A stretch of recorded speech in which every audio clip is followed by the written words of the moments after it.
es el camino. Seamos tolerantes. Dialoguemos para volver a ser amigos. ICBF, el Instituto de Todos y para Todos. El siguiente programa es para todas las edades. No contiene escenas de sexo o violencia. Clasificación familiar.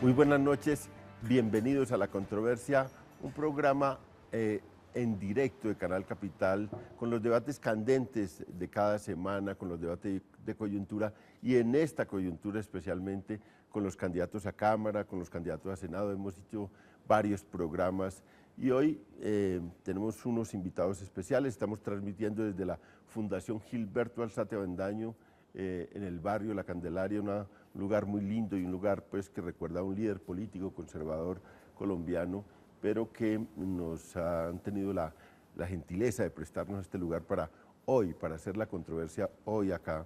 Y tenemos unos invitados especiales, a Freddy Padilla de León, ex general, fue comandante general de las Fuerzas Militares de Colombia, fue después embajador en Austria y ahora se vino a meterse al barro de la política. Muchas gracias, general, por acompañarnos. A usted, doctor León, por su invitación. Iván Duque, abogado de Bogotá. Así es. De Bogotá. Y ha hecho sobre todo una labor en el exterior, ha estado en el Banco Interamericano de Desarrollo mirando el tema de finanzas, mirando el tema de proyectos y decidió también venirse a Colombia, un poco motivado por su partido, el Uribe Centro Democrático, a participar en esta contienda electoral. Muchas gracias. Muchas gracias, León. Es un placer estar acá en La Controversia. Y en este lado tenemos más a la izquierda, mire, acá tenemos a la izquierda, tenemos a Carlos Lozano, que es el director del periódico Voz, es un aguerrido dirigente político, ha estado sobre todo muy metido en los temas de paz en Colombia, siempre arriesgando mucho en política, en el tema de paz, y ahora está en la Alianza Verde, pero allí dentro de la Alianza Verde representa a la Unión Patriótica, que es un partido emblemático que volvió a obtener su personalidad jurídica recientemente y que ahora tiene una candidata presidencial, Aida Bella, y Carlos representa a esa Unión Patriótica en la Alianza Verde. Gracias, Carlos, por venir. Muchas gracias, León, por la invitación y por estar en tan grata compañía.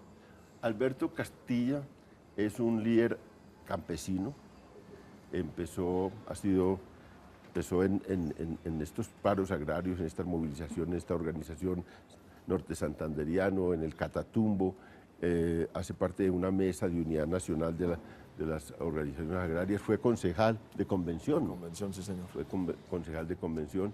Entonces está en la labor social y en la labor política. Muchas gracias, Alberto. Él le representa al Polo Democrático, es candidato al Senado por el Polo Democrático y pues es su primera incursión en la política nacional. Muchas gracias, Alberto. Sí, señor. Muchas gracias a usted, León, y un saludo especial a los compañeros de mesa. Se me olvidó decir que el general Padilla León pues está representando al partido de la U y al partido del presidente de la República, al partido que está acompañando al presidente y que es el que avaló al presidente de la República para ser candidato presidencial. Entonces, él está en el partido de la U. De manera que con estos 4 candidatos de distintas tendencias políticas, con distintas visiones sobre el país, vamos a hacer este programa, un programa que se acerca ya a las elecciones del 9 de marzo, donde tendremos unas definiciones importantes, porque este congreso va a ser un congreso, yo creo que definitivo en la historia de Colombia. Colombia está en un momento, en una coyuntura especial, y este congreso va a ser un congreso que quizás haga historia, y depende, claro, de los que lo integren y depende de cómo avanzan las cosas en el país. Y vamos a una nota de contexto para ver qué se juega en esta coyuntura electoral y después volvemos al debate con los candidatos.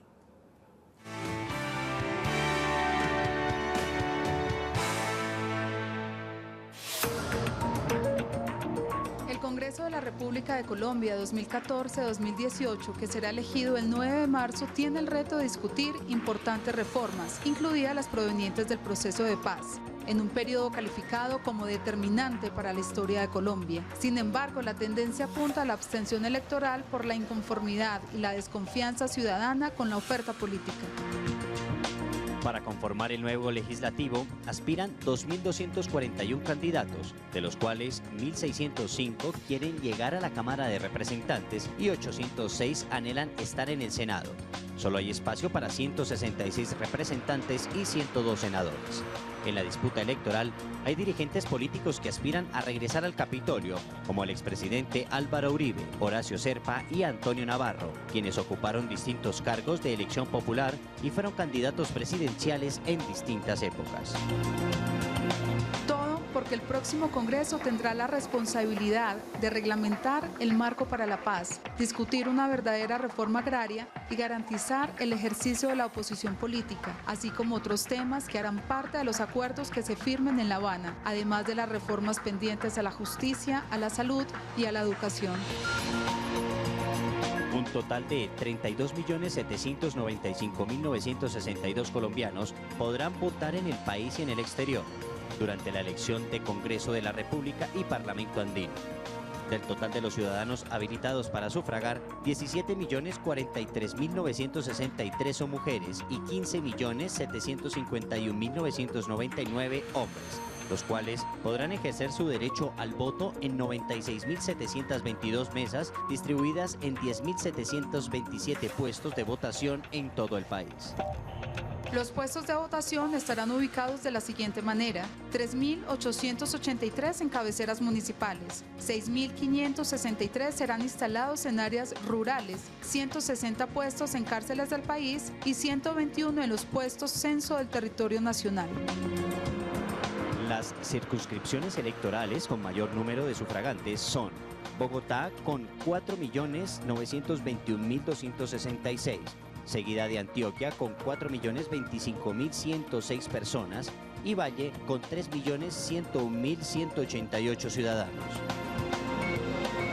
La misión de observación electoral MOE informó que los riesgos por violencia durante las campañas al Senado y a la Cámara han disminuido, pero advirtió que las alertas por fraude electoral para el Senado están encendidas, debido a que de 4 municipios con riesgo extremo registrados en 2010, se aumentó a 22 en La Guajira, Cesar, Norte de Santander, Arauca, Chocó, Valle, Cauca, Nariño, Quindío, Magdalena Medio y la Costa Atlántica.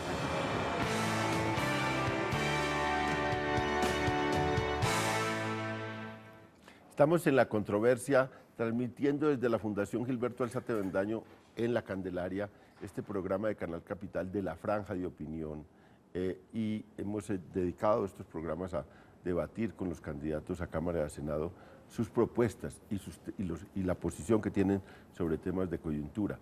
General Freddy Padilla, ¿qué lo motivó a usted a meterse en esta brega tan dura como es la política, después de ostentar pues, cargos tan representativos en las fuerzas militares? ¿Y qué ideas lleva al Congreso usted? Muchas gracias, doctor León. Valencia, no he hecho otra cosa en mi vida que servirle a los colombianos. Y se presenta la oportunidad de ofrecer mi nombre ante el Congreso, ante los colombianos, para ser elegido al Congreso, para continuar sirviéndole a los colombianos. En una coyuntura, como usted lo señalaba al principio del programa, en que por el mismo esfuerzo que ha hecho la sociedad colombiana, sus instituciones, hoy estamos en La Habana en un proceso que debe culminar con un acuerdo. Pensamos que es la mejor oportunidad que tiene la organización que está en conversaciones con el gobierno para poder firmar un acuerdo que permita que se cese el empleo de la fuerza contra la sociedad y que inicie, por lo tanto, después de ser avalado por el gobierno colombiano, donde el Congreso tendrá un papel preponderante, una etapa de construcción de la Colombia posconflicto. Una Colombia que se estará con paz y seguridad y en donde, por supuesto, elementos esenciales como los relacionados con la educación serán esenciales. Educación para poder brindarle a los colombianos la oportunidad de entender que debe haber un país con más tolerancia, con más inclusión, y también para que aquellas personas que han pertenecido a esta organización tengan la oportunidad de poder tener unos nuevos valores, unos nuevos principios que permitan insertarse a la sociedad. Y la sociedad a su vez poderlos recibir en el seno. Carlos, usted ha sido una persona caracterizadamente de izquierdas, ha tenido siempre una actitud muy crítica frente a esto. Se presenta este momento como una coyuntura especial para las organizaciones de izquierdas. Usted va en el seno de un partido que se llama la Alianza Verde. ¿Y qué ideas pues permiten que se forme esa unión, esa vinculación de la Unión Patriótica, la Alianza Verde, para hacer una representación en el Congreso? Bueno, León, lo que ha habido es una coalición, es un acuerdo con la Alianza Verde y otros sectores, porque allí no solamente está la Unión Patriótica del Partido Comunista, sino también hacen parte de la coalición un sector de dignidades, sobre todo el sector de Boyacá en torno al dirigente Pachón de dignidades. Están un sector de transportadores, hay algunos militares en retiro, en la lista está el mayor José Luis Cadena, y otros sectores menores, hay sectores que estuvieron ligados al Congreso de los Pueblos, en fin, pienso que es una lista bastante heterogénea en su composición, pero que se logró cohesionar en un acuerdo político, no es un simple acuerdo electoral para figurar en una lista, hay un texto de un acuerdo político que establece, primero, la línea fundamental va a ser la paz con democracia y con justicia social, en el entendido que ahí va a ser muy importante el papel del Congreso, porque lo que se firme en La Habana y lo que se pueda firmar en un eventual proceso con el Ejército de Liberación Nacional va a necesitar unos trámites, que bien puede ser también posteriormente la Asamblea Nacional Constituyente, pero en el Congreso va a jugar un papel significativo. Allí se plantea un tema fundamental de hoy, que es una de las contradicciones que se dan en nuestra sociedad. Es la contradicción entre el interés público y el interés privado. No en la idea de que uno excluya al otro, sino en defender lo público, que es lo que está siendo hoy golpeado, y el caso de Bogotá del alcalde Gustavo Petro es emblemático. Yo creo que es un caso que tenemos que atender, porque a Petro no lo van a sacar por corrupto, sino por defender lo público, es lo paradójico. Está el tema ligado a un modelo distinto de desarrollo económico. No estamos de acuerdo con esta política neoliberal que ha conllevado a las privatizaciones, que ha conllevado a que el interés privado particular prime sobre lo público. El tema tan controversial de los tratados de libre comercio. El medio ambiente, sobre todo cuando está marchando la locomotora energética, que está hoy generando conflicto con las comunidades, allí donde llega la explotación a cielo abierto, sobre todo minera, y que está no solamente creando una situación respecto de unos recursos naturales, sino sobre el medio ambiente. Entonces son temas que están allí planteados, al mismo tiempo preservando la identidad de cada una de las fuerzas. La Unión Patriótica sigue siendo la Unión Patriótica hasta el punto que tenemos nuestra propia candidata presidencial, que es Aida Bella. No nos sentimos comprometidos con la consulta que pretende adelantar la Coalición Verde, en la cual está el doctor Peñalosa, que entre otras cosas no estuvo de acuerdo con esta coalición, ¿no? y ha generado pues también mucho ruido al interior de ellos. Entonces, nosotros mantenemos nuestra autonomía en ese sentido y se establecen unas normas de funcionamiento de conformidad con la ley. Por ejemplo, es evidente que tenemos que actuar como bancada, porque allí no se puede decir los de la UP van a un lado, los otros al otro, no, tiene que actuarse de conformidad a la ley de bancada, pero se establecen formas para resolver todo a través del consenso, no de una mayoría simple, y además estableciendo la objeción de conciencia en determinados casos para aquellos aspectos en los cuales no estemos de acuerdo con la mayoría en la toma de algunas decisiones, ¿no? Entonces yo creo que es un acuerdo muy democrático, muy pluralista, pero unidos, por supuesto, en los temas esenciales que tienen que ver con la política, con lo social y lo económico. Eso es lo importante de esta coalición. Iván, la línea del presidente Uribe, que encabeza la lista, ha sido una línea muy dura de oposición al gobierno del presidente Santos, a este periodo de gobierno. ¿Es ese el emblema o la línea que van a seguir en esta bancada parlamentaria en el próximo periodo del Congreso? Pues yo creo que hay varias cosas aquí que hay que tener claras, León. La primera, lo que inspira la fundación del Centro Democrático no es el antigobierno. Somos un partido que nace con una vocación de permanencia en el tiempo, que se define como un partido de centro porque se basa en unos conceptos muy claros de los equilibrios democráticos. ¿Y a qué me refiero con eso? Que queremos un país que tenga seguridad, pero con plenas garantías en la protección a los derechos humanos, que cree en la justicia, que cree en la paz, pero sin impunidad, que cree en el desarrollo del sector privado, pero con respeto a las garantías de los trabajadores, que cree en la minería y al mismo tiempo en la protección del medio ambiente, que cree en el matrimonio entre la agroindustria y también la protección de las garantías para el pequeño productor. En fin, somos un partido que conceptualiza el centro. Y muy concretamente, nuestras críticas al gobierno están sustentadas en temas muy puntuales. Déjeme hablar solamente de uno. Una de nuestras banderas es la educación. El gobierno del presidente Santos en ninguna de sus locomotoras incluyó la educación. Y hoy en día no solamente estamos rezagados, quedamos de penúltimos en las pruebas PISA, sino que adicionalmente gran parte de la inequidad que hay en este país parte de la mala calidad de algunos elementos del sistema educativo. Empecemos por algo muy sencillo, educación preescolar. Los niños de menores recursos están llegando con 4 años de rezago cuando llegan a la primaria. Y después esperamos que con una jornada media de 4 horas, ese niño de escasos recursos tenga las mismas oportunidades de un niño que está en la escuela privada donde tiene una jornada única con doble alimentación de 7 horas. Entonces nuestra propuesta en el caso educativo es muy sencilla. Educación preescolar gratuita para los segmentos más vulnerables, 1, 2 y 3 del CISBEN. Tener acceso a la jornada única escolar de 7 horas con doble alimentación. Permitir que en el bachillerato los muchachos salgan con el título de bachiller académico y al mismo tiempo como título de técnico del SENA y tratar de asimilar toda esa formación de esas 7 horas para el empleo. Hoy tenemos algo muy dramático en este país. El gobierno promovió la ley de primer empleo, León, y solamente los jóvenes que están empleados formalmente, menos del 30% está contribuyendo a la seguridad social.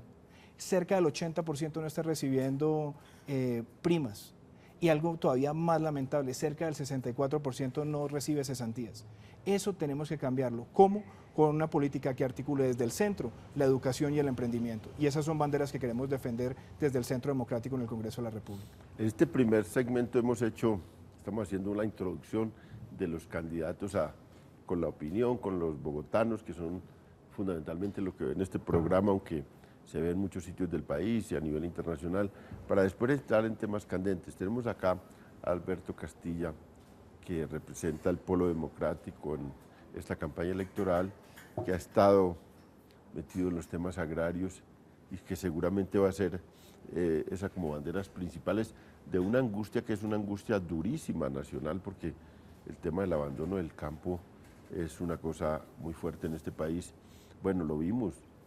El paro agrario tuvo una incidencia política enorme. Antes estos paros se hacían, pero eran paros que llevaban a muchos campesinos, a muchas regiones a la protesta, pero que no se expresaban en el escenario político, que no impactaban en el escenario electoral y político, el escenario de las encuestas. Este sí, le quitó 30 puntos el paro agrario de favorabilidad a Santos, lo cual es un acontecimiento. En política es una cosa muy difícil. Y le quitó 25 puntos a los tratados de libre comercio, cuando, según la encuesta de Gallup, cuando empezaron los paros, los TLC tenían un apoyo del 67%. Cuando terminaron los paros, los TLC tenían un apoyo del 42% en las encuestas de Gallup. Eso fue realmente un terremoto político, y usted fue protagonista de eso. ¿Qué lo lleva a postularse al Senado dentro de este movimiento, el Polo Democrático, y qué va a decirle a los colombianos desde el Congreso? Es precisamente, León, que la política gubernamental va en contravía de las aspiraciones del pueblo colombiano. Eso es lo que estamos planteando nosotros. Las movilizaciones, no solamente del sector agrario, de los estudiantes, de las madres comunitarias, de los trabajadores todos los días, están expresando que hay una agenda social que es la que hay que atender. Y en ese sentido, entonces, planteamos que se deben resolver de fondo los problemas que tiene la sociedad. Pero el gobierno plantea unas políticas de profundización de un modelo de ordenamiento territorial para desarrollar extractivismo. En el campesinado la preocupación más grande hoy es la destrucción de la soberanía alimentaria. Un pueblo que no tenga comida es un pueblo muy vulnerable. Esa es una preocupación. Se quiere acabar con el campesinado para volverlo un asalariado y que viva de la renta minera, porque lo que se está vendiendo en este país es que hay que hacer minería, hay que hacer extractivismo para alcanzar el desarrollo. Pero ¿eso qué significa entonces? Nosotros como movimiento social estamos planteando, hay una agenda que ha venido construyendo el movimiento a través del paro, a través de la movilización, de la exigencia de derechos, y le estamos diciendo al gobierno entonces que eso es lo que se debe resolver y que el Plan Nacional de Desarrollo con sus locomotoras que profundiza la entrega del territorio para hacer extractivismo, repito, 5.600.000 hectáreas ya tituladas para hacer minería, solicitudes que superan los 15 millones, los tratados de libre comercio que acaban con la producción local, la firma de la Alianza Pacífica que entra como una tercera etapa de la destrucción de la economía campesina, pero también el modelo de educación que no significa únicamente entonces que se pueda tener acceso a la educación preescolar. En el campo la discusión es año por año si el alcalde o el gobernador nombra a un profesor, contrata a un profesor, qué garantía de calidad puede haber para la educación cuando se acude a ese método, intermediado inclusive por ONGs o por organizaciones de la iglesia. Pero ¿qué se puede hacer cuando se vuelve indigna la labor docente también y no hay garantías laborales y entonces hay un estatuto del docente que no hace digna la labor? Es decir, estamos en una realidad del país y en un momento político donde si efectivamente se está intentando resolver el conflicto armado, pues se tiene que atender las solicitudes que está haciendo la sociedad colombiana. Por eso nosotros entendemos que pasar de la calle al Congreso de la República, que ir del cierre de la carretera al Congreso de la República es fundamental en una articulación para que lo que nosotros exigimos en la movilización y en el paro se vuelva política pública, se vuelva nueva legislación en esa transformación y en la construcción de paz que estamos soñando. Entonces lo que estamos diciendo ese es el momento del movimiento social.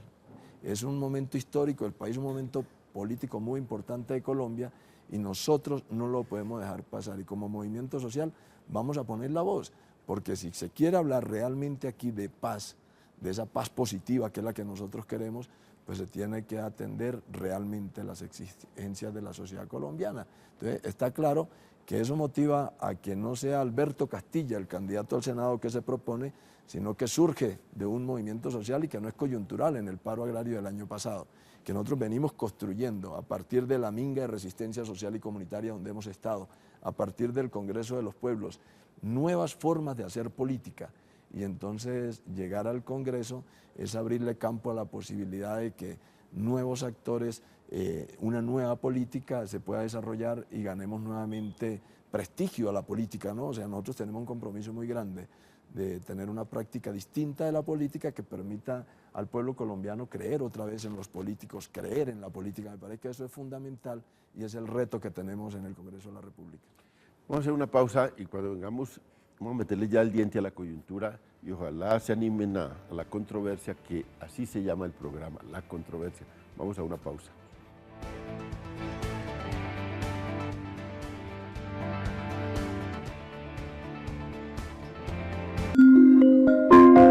Ya regresamos con La Controversia.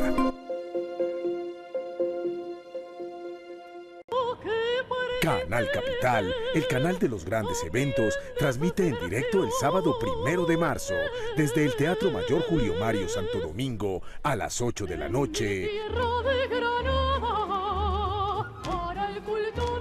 Luisa Fernanda, una de las más grandes y famosas zarzuelas de todos los tiempos. Buenos días, Mariana. Buenos días, señora. Con la participación de la Orquesta Sinfónica Nacional de Colombia y el Coro de la Ópera de Colombia. Canal Capital, el canal oficial del Teatro Mayor Julio Mario Santo Domingo. Televisión más humana. Aquí hay un cambio de paradigma de la ciudad. Esta es la ciudad democrática. Esta es la ciudad del plan de ordenamiento territorial. Esta es la ciudad donde el concurso de ideas, fuerza económica, privada y pública se ponen al servicio de una construcción democrática. Es un hito que esperamos se generalice en las décadas que están por venir para hacer de la ciudad de Bogotá una ciudad más humana. Como joven puertorriqueño le quiero mandar un saludo a toda la juventud latinoamericana. La educación es nuestra nueva revolución. No es el fusil. Aquí se dispara con palabras. Nuestra guerrilla son los libros. René de Calle 13. A fuego. Una noticia mal contada es un asalto a mano armada. Concierto de la Esperanza 3. Plaza de Bolívar, mayo 14 de 2014. Canal Capital. Televisión más humana. 10 años de intentos fallidos. 5 iniciativas fracasadas. Un mensaje de urgencia solicitado por el Congreso. Una iniciativa calificada como trascendental para el bienestar de los colombianos. Un Congreso unido en un trabajo colectivo y comprometido. En tiempo récord, sanciona una ley trascendental contra conductores ebrios. En tan solo 20 días de puesta en marcha la ley, los resultados son contundentes. El Congreso de Colombia escuchó el clamor del pueblo.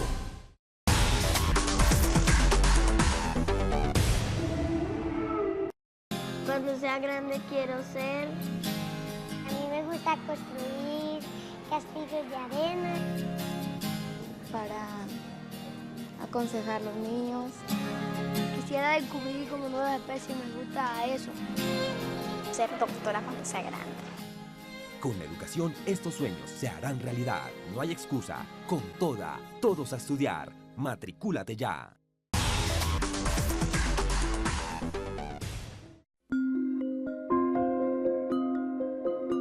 Siga con nosotros en La Controversia.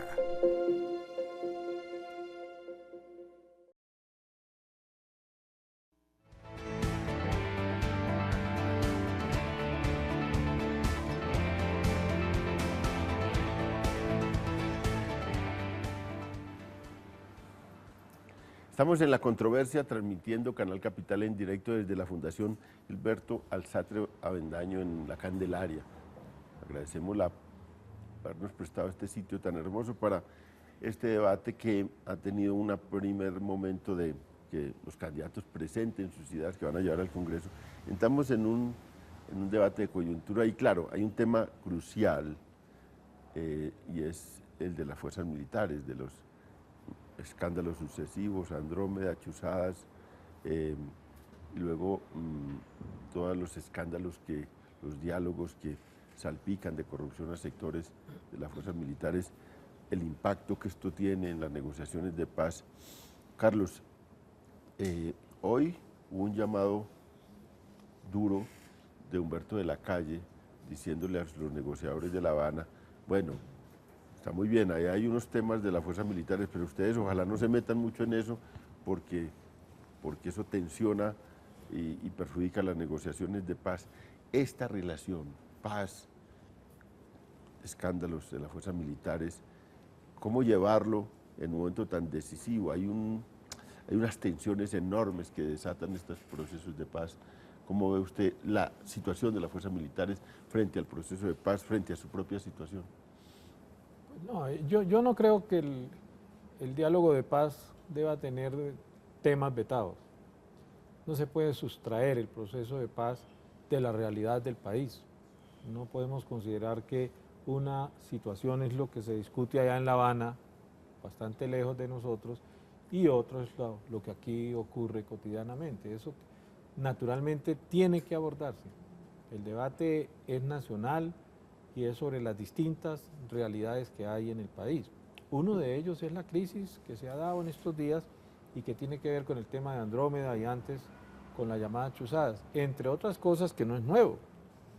Esto es herencia de los gobiernos anteriores, no pasaron en vano los 8 años del expresidente Uribe. Él dejó su huella y sigue influyendo mucho en el gobierno. Actúa dentro y fuera del gobierno. El presidente Uribe se declara opositor al gobierno, pero está dentro del gobierno. ¿Cómo así que está adentro del gobierno? Claro que él tiene influencia, y no solamente en las fuerzas militares, tiene influencia también en el poder civil, tiene gente que simpatiza con él allí. Es que de ahí viene también el presidente Santos. Eso es una oposición que no es muy comprensible, no es muy evidente. Son contradicciones en quienes detentan el poder, eso es otra cosa. Pero no se están representando intereses distintos. Son contradicciones y muchos de esos problemas vienen de atrás.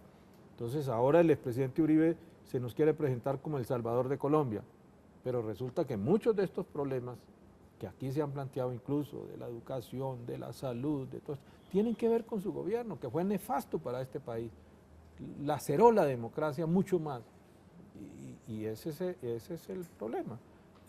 Yo creo que el presidente Santos en eso no se ha plantado y no ha definido muy bien los campos.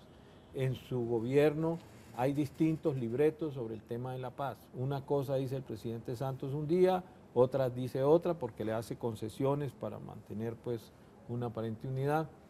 Él dice que a algunos se le salen del libreto, pero si se le salen del libreto, sigue actuando con otro libreto y eso no se puede, ¿no? Y eso es lo que ha venido ocurriendo. Miren cómo resuelve el problema de la crisis de las fuerzas militares. Lo primero que se dio fue el tema de la chuzada. El comandante del ejército, que es el que tiene que ver con eso, hoy día es el comandante de las fuerzas militares. Otros de los oficiales pasan a otras dependencias. Y el ministro ahí, atornillado. Entonces, esa no es ninguna solución. Así que yo creo que este es un tema que se debe debatir con mayor profundidad. Es un tema que tiene que estar en el debate electoral, es un tema del debate político, es un tema del debate de ideas que debe haber en el país, de cómo se puede profundizar la democracia y las mejores condiciones sociales del país, si es que realmente se quiere la paz. Porque aquí el entendido a veces de la paz es que se desmovilicen, que les vamos a dar esto, que les vamos a dar lo otro, que se pueden venir para acá y que se quedan 2 años en la cárcel y luego sí pueden ir al Congreso. Ese no es el problema de fondo, eso hace parte, por supuesto, del proceso y hay que discutir todos esos temas, pero es que tienen que haber unos cambios, es que este no es un conflicto que surgió de la nada, este es un conflicto que tiene profundas raíces políticas, sociales y económicas y se ha retroalimentado con una violencia que se ha ejercido siempre desde el poder y con una especie de actitud en contra de la lucha social. ¿Por qué no ha habido un estatuto de la oposición en este país, León? Porque los gobiernos, no este también, pero también los anteriores, se han opuesto a reconocer que en este país hay derecho a la lucha social. Y aquí quiere asociarse siempre la resistencia del pueblo, la lucha popular, el paro agrario del año pasado, como lo de los terroristas, aliados de la guerrilla. Entonces, eso es lo que está haciendo mucho daño. Y por eso todas estas crisis, heredadas todas de atrás, incluso algunas de mucho antes de los 8 años del presidente Uribe, nefastos para este país, pues desde luego que han hecho ya mucho daño y hay una precaria democracia, que es lo que hay que resolver. En el fondo eso es lo que hay que resolver. Las crisis de las fuerzas militares, las crisis de los ministros, las crisis institucionales se resuelven con democracia y participación ciudadana. General, hoy dijo en un medio de prensa Fabio Echeverry Correa que veía síntomas de un golpe de Estado, que lo mismo él vio en los años 50. Él es bastante, hace bastante recurrencias históricas. Fabio Echeverry, para los televidentes, fue muy cercano al presidente Uribe, fue su gerente de campaña en la primera campaña y siempre ha sido una persona, el presidente de la ANDI, muy influyente y con opiniones muy caracterizadas, siempre han respetado mucho las opiniones de él. Hoy dice que hay un golpe. Si es tan grave la situación en las fuerzas militares, si hay esa tal oposición al proceso de paz tan dura, estos escándalos últimos sí colocan, usted que conoce por dentro las fuerzas militares, que estuvo en ellas, que fue su comandante general, ¿sí ve eso en las fuerzas militares colombianas? Las fuerzas militares de Colombia son unas fuerzas militares muy profesionales.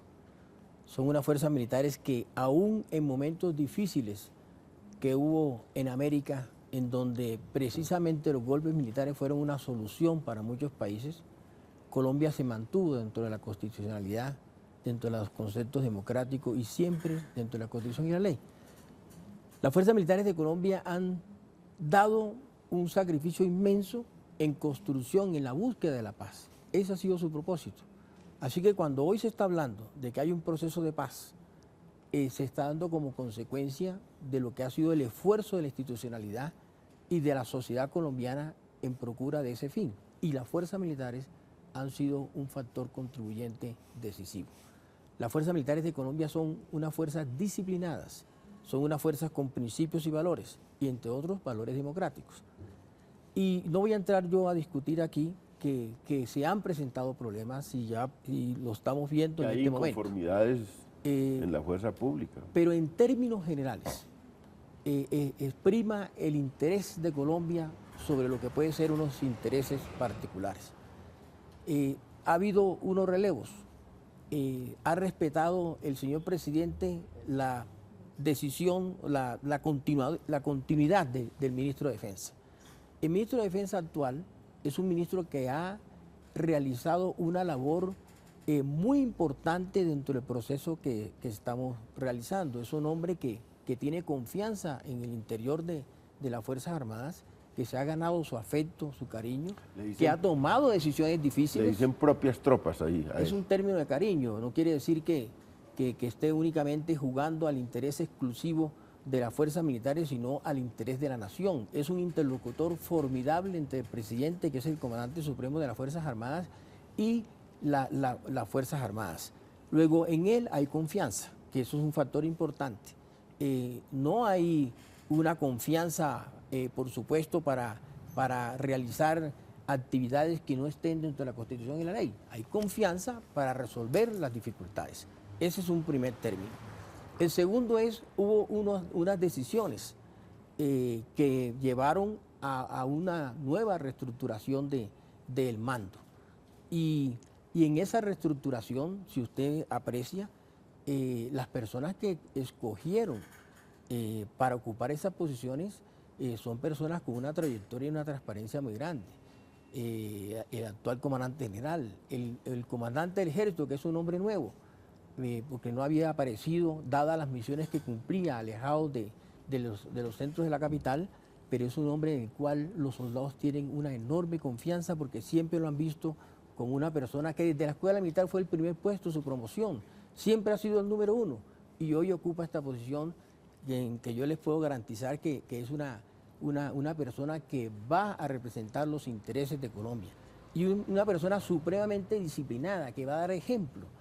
Y esta posibilidad, honestamente, de que se esté fraguando un golpe de Estado, estoy absolutamente seguro que no pasa por la mente de ningún soldado en este instante, ni de ningún policía de Colombia. Entre otras cosas porque allá existe una profunda convicción que el golpe de Estado no es una solución, que el golpe de Estado perjudicaría todo lo que se ha ganado en la construcción de una confianza, de un prestigio. Ha habido dificultades, indudablemente, en relación con estos temas que han sido de coyuntura, como usted lo señala, la parte de la misión Andrómeda, que hoy, entre otras cosas, un oficial explicó por la W, no voy a entrar yo aquí a repetir lo que él dice, pero valdría la pena, invito a los bogotanos a mirar cuidadosamente cuáles fueron las declaraciones que hizo el general Zúñiga y cómo él presenta lo que es la versión, una persona que está a cargo de esta parte de la inteligencia y que vale la pena escucharlo para tener otros elementos de juicio diferentes algunos a los que se han presentado en la prensa. Y esto como por tener opiniones para que ustedes puedan tomar decisiones. En lo relacionado pues con este asunto de de lo que tiene que ver con estas actividades que son de corrupción, le aseguro que en el mismo interior de las Fuerzas Armadas hay un rechazo mayoritario a estas prácticas. Allá se distingue muy bien entre quienes son personas que cumplen con su deber, personas de honor, y aquellos que, como estas personas que hoy día entran en un proceso de estudio, de análisis y de una investigación que esperamos que sea pronta y justa, porque eso es importante para el propio ejército, para las propias fuerzas militares, que se descubra cuál fue la verdad y que esa verdad sea pública, sea pronta, y si hay responsabilidad, hayan los castigos de una manera contundente, ejemplar. Eso pide la inmensa mayoría de los soldados de Colombia. No creo, sinceramente, categóricamente, que haya la remota posibilidad de un golpe de Estado. Todo lo contrario, hay una disciplina, hay un interés más grande que es el interés de los colombianos, y por supuesto unas Fuerzas Armadas que, estando dentro de la Constitución y la ley, están sometidas al poder civil y por lo tanto a la voluntad del presidente y el ministro de Defensa. Iván, en estas oposiciones o críticas a la paz o miedos a lo que se está negociando en La Habana, siempre en muchos sectores de opinión aparece el nombre del expresidente Uribe como que instiga estas cosas dentro de las fuerzas militares. En un principio incluso lo acusaban como es el receptor de muchas cosas que salen de información secreta a través de las chuzadas, de varias cosas. ¿Realmente el uribismo tiene interés en mover estas fuerzas en contra de La Habana? Bueno, aquí hay varias cosas, León, que son importantes puestas en el contexto. Nuestro partido no es un partido enemigo de la paz. Es un partido que ha sido muy claro en el tipo de paz que quiere para Colombia. Y eso tiene que ser sano en el debate democrático. Cuando nosotros decimos queremos paz sin impunidad, no es por capricho, no es por ir en contra de un gobierno, es por defender unos principios universales. Colombia suscribió el Tratado de Roma ya hace unos años porque estaba convencido, como muchos otros países en el mundo, que había que luchar para que jamás quedaran en la impunidad crímenes de lesa humanidad. Y fueron muchos los países del mundo que suscribieron ese tratado inspirados por ese principio, para que la tortura, el genocidio, el exterminio nunca fuera quedado o dejado en la impunidad. Eso motivó a que Colombia lo hiciera. Y por eso hoy, en el contexto de un proceso de paz, y no solamente está validado por una posición de partido, también lo ha dicho la fiscal de la Corte Penal Internacional, no se puede dar en el contexto del Tratado de Roma un proceso de paz donde haya criminales de lesa humanidad que no tengan penas privativas de la libertad. Es cierto que en un proceso de paz hay que tener sacrificios, y es cierto que se puede pensar en una reducción sustancial de la pena, pero imaginarse que un país que suscribió ese instrumento internacional, motivado por luchar contra la impunidad, permita que esas personas queden en la libertad y adicionalmente que algunos de ellos puedan ostentar cargos de elección popular, es simplemente inadmisible dentro de nuestra concepción de lo que debe ser la paz. Segundo tema, nosotros también creemos en una paz donde haya verdad, justicia y reparación. Y tiene que haber una verdadera actitud por parte de los grupos alzados en armas, de las organizaciones terroristas, de admitir que cometieron errores, de admitir que cometieron crímenes, de admitir que su principal obligación con la paz de este país es tener una pena privativa de la libertad. Porque si hacemos lo contrario, no solamente estamos engendrando nuevas violencias y le estamos dando argumentos a nuevas organizaciones criminales para que se constituyan en organizaciones muy fuertes militarmente y por esa vía presionan al Estado colombiano. Ya lo vivimos con Pablo Escobar también en el pasado, León. Una persona que estaba en la criminalidad y que quiso utilizar todo su poderío militar para doblegar el Estado colombiano, para imponer artículos en una constitución, para amedrentar el periodismo, para amedrentar la institucionalidad. Entonces, la principal obligación del Estado de Derecho hoy, es decir, sí queremos la paz, queremos buscar vehículos de reducción sustancial de la pena, pero jamás impunidad para aquellos que han cometido delitos de lesa humanidad. Eso no es inadmisible en un Estado de Derecho contemporáneo, constitucional y que cree y valida la democracia liberal.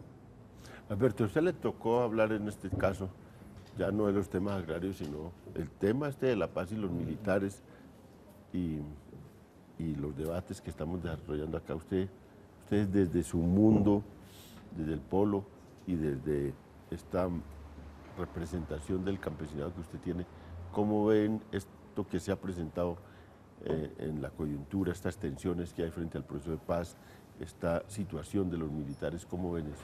Bueno, sí hay expresa una inconformidad de los militares con lo que está ocurriendo en La Habana. Eso lo expresó el general cuando salió, fue retirado del oficio y entonces llama a respaldar la labor del general Mora, es decir, que hay una desconfianza en la fuerza militar de qué es lo que se está hablando. Se quiere estar enterado allá, segundo a segundo, qué es lo que se está hablando.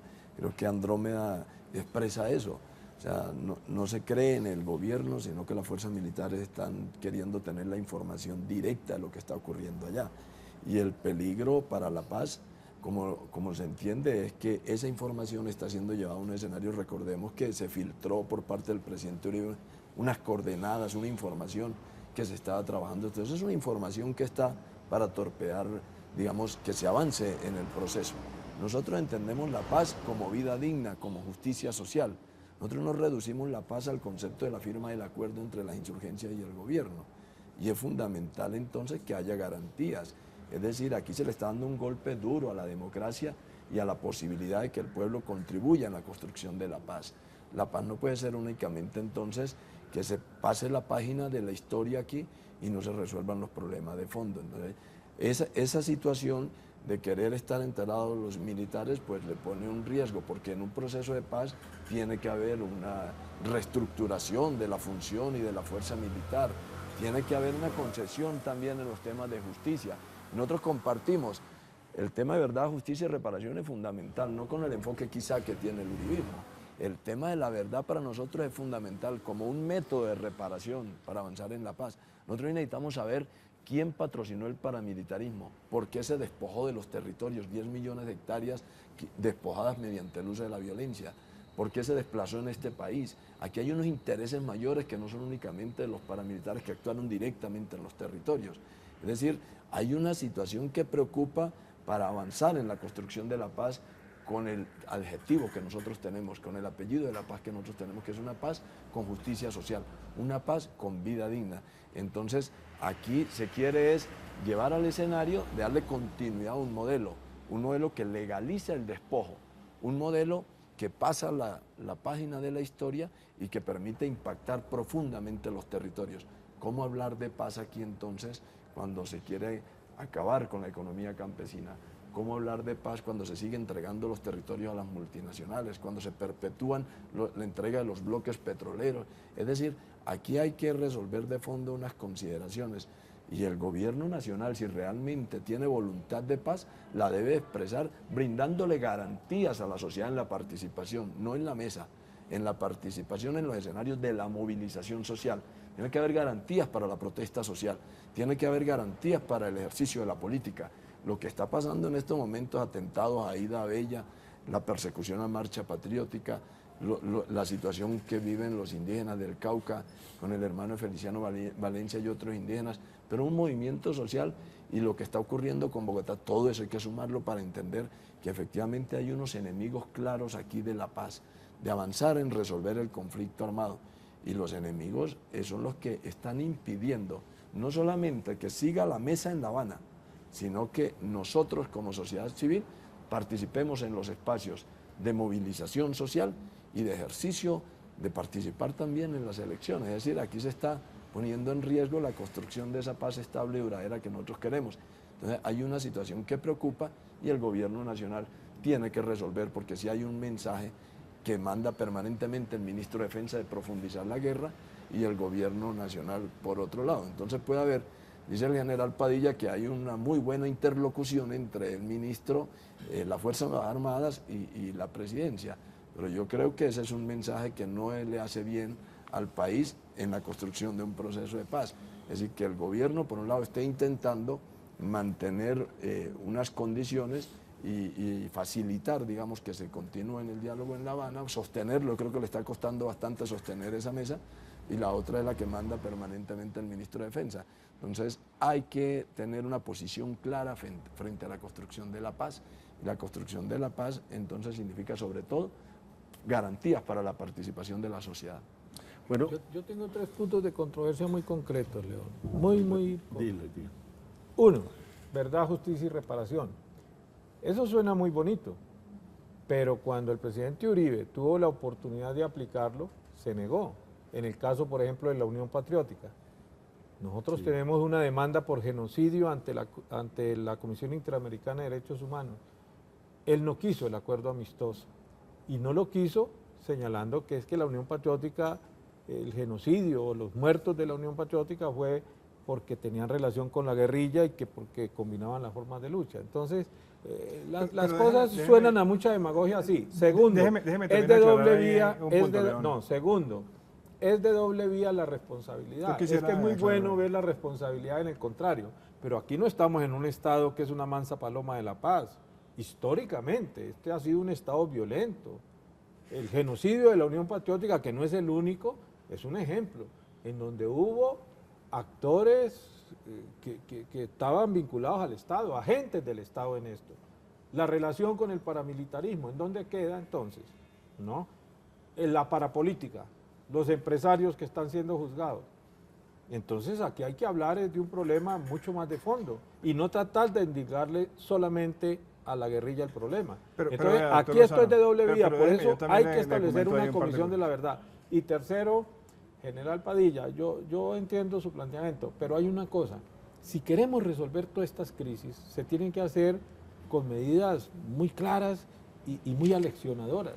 No es posible que de crisis en crisis, en las alturas pues, de la cúpula militar, el ministro de Defensa, que es el responsable político ante el gobierno y ante el país, quede tranquilo. Eso es histórico en este país. Aquí se cae un puente y destituyen al obrero, al trabajador. El constructor, el arquitecto, el ingeniero se va de jefe de alguna oficina. Entonces, aquí tiene que ser. Yo me uno al clamor que hay en varios sectores del país de que este ministro se tiene que ir. Ha sido un conspirador contra la paz. Ha auspiciado todas estas cosas. Entonces, no puede seguir así. Tiene que responder políticamente. Yo quisiera, León, ahí terminar este punto porque hay unas cosas que ha comentado el doctor Lozano que vale la pena poner en contexto y en su justa dimensión. Yo quisiera saber si en este proceso de paz tuviéramos las siguientes características que tuvo el proceso de sometimiento a la justicia de los grupos paramilitares.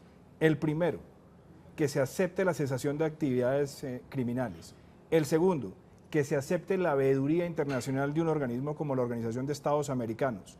El tercero, que se hable de entrega de las armas. El cuarto, que haya penas privativas de la libertad. Y el quinto, que se tengan que someter a una ley de justicia y paz que les obliga a verdad, justicia y reparación.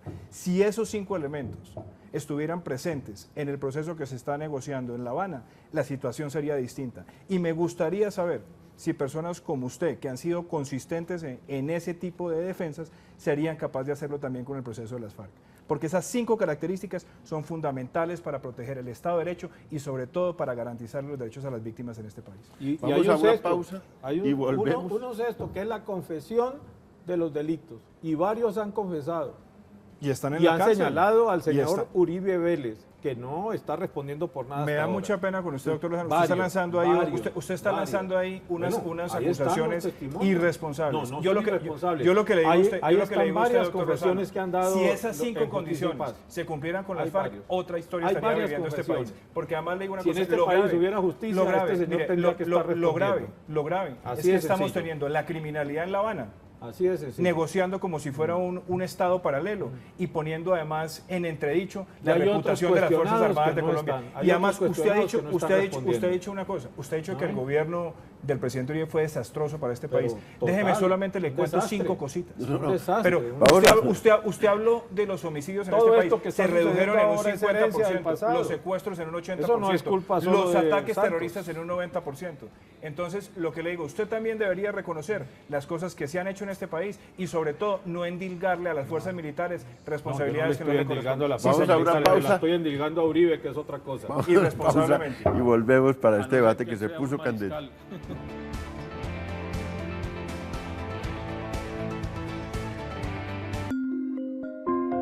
Ya regresamos con La Controversia. ¿Conoces mi pronóstico del tiempo?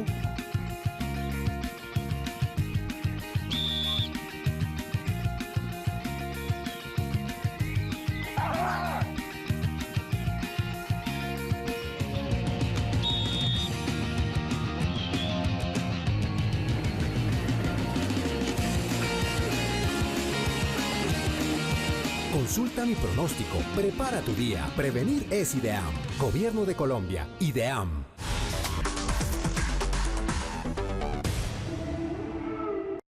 Hoy en Colombia estamos dejando huella con un trabajo constante y transparente que fortalece nuestra democracia. Este 9 de marzo vota y deja tu huella en las elecciones de Senado, Cámara de Representantes y Parlamento Andino. Verifica la dirección de tu puesto de votación en www.registraduría.gov.co. Los puestos de votación abrirán a las 8 a.m. y cerrarán a las 4 p.m. Podrás votar únicamente con tu cédula amarilla con hologramas. Marca claramente la opción de tu preferencia en la tarjeta electoral. Una vez votes, solicita tu certificado electoral. Deja tu huella. Vota. Registraduría Nacional del Estado Civil. La democracia es nuestra huella.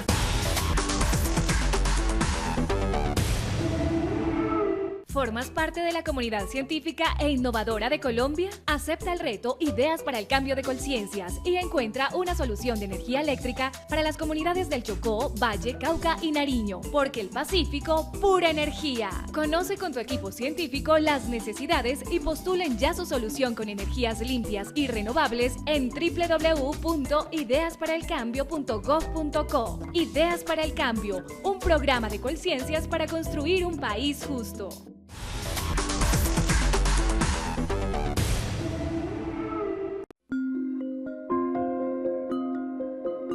Siga con nosotros en La Controversia.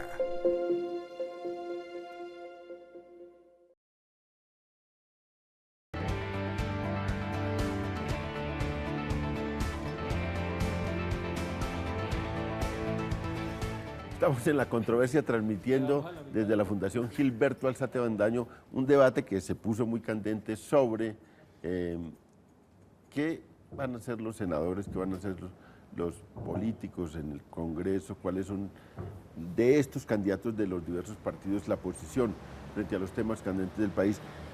El general Freddy Padilla había insinuado meter la palabra en ese debate. Es que van demasiado rápido y van quedando mensajes que al no mirarse con detenimiento, honestamente, pueden confundir a la opinión. Mire, se relevó el mando completo del ejército, quedó el ministro, ha podido haber salido si el presidente lo hubiera considerado conveniente o no, pero eso significa un remesón, es decir, el gobierno tomó unas decisiones drásticas y fuera de eso colocó en manos de la justicia la resolución definitiva de saber qué ocurrió. En cuanto al asunto de si están espiando en La Habana, realmente lo que se ha dicho, lo que dijeron públicamente, y por supuesto la Fiscalía nuevamente está investigando para ver qué finaliza, es que está mirándose aquí internamente que no hayan actividades criminales contra la sociedad, no qué es lo que está ocurriendo en La Habana. Eso no le interesa a estas unidades que estaban acá, Andrómeda, como se llamó. Eso es importante que quede claro. General, ¿y quién chuzó al presidente Santos? Habrá que averiguarlo. Usted me pregunta a mí cómo... confianza, general, se expresa. Es que las declaraciones del general al salir, que dice pero es que usted tiene la una confusión institucionalidad ahí. no se puede negociar, es que usted tiene una confusión ahí. Moras, muestra que hay una desconfianza. Mire, los diferentes... ¿Qué reflejan las personas que escogió el gobierno para ir a negociar en La Habana? Las distintas tendencias de opinión que hay en los colombianos. Es decir, ahí hay un industrial, por ejemplo. Y entonces ellos no están para venir aquí a contar qué es lo que está ocurriendo en La Habana, sino para contribuir a que precisamente habiendo explorado en un debate que existe allá en La Habana, puedan llegar a conclusiones que se le puedan presentar al país a través del Congreso como unos resultados de esos acuerdos. Eso es lo que hay en La Habana. Pero general, déjeme hacer una pregunta rápida. ¿Usted qué cree que es el mensaje que le está llegando a las fuerzas militares cuando destituyen un grupo tan grande sin haber hecho una investigación previa? Sí, es que hay, mire, hay un problema delicado y es que el soldado escucha más las emisoras normales, los medios de comunicación, porque son absolutamente más eficientes en la selva, es muy fácil que un soldado tenga un radio y esté escuchando, y lo están haciendo de día y de noche. Más incluso que el mismo mensaje que llega a través de la institución. Por eso es que hay que tener mucho cuidado cuáles son los mensajes, que no sean un asunto de aprovechar las coyunturas políticas de momento, sino mirar más allá, porque hay un interés más grande que es el interés de la patria. Gracias. Muy buenas noches, muchas gracias por acompañarme. Los invito el próximo lunes a otro programa de Canal Capital, La Franja de Opinión, Canal Capital, Televisión Más Humana, y La Franja de Opinión, el debate de los colombianos. El próximo lunes también sobre la campaña política que se avecina, sobre el día de las elecciones. Vamos a hacer un especial el próximo lunes. Muchas gracias.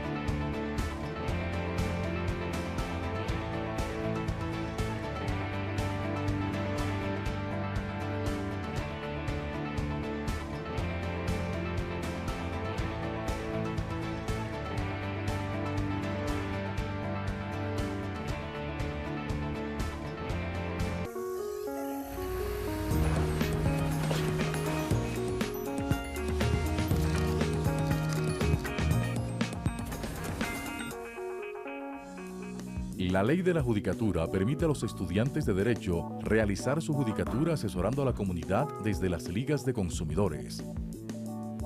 Mi nombre es Natalia Herrera, soy abogada egresada de la Universidad Libre.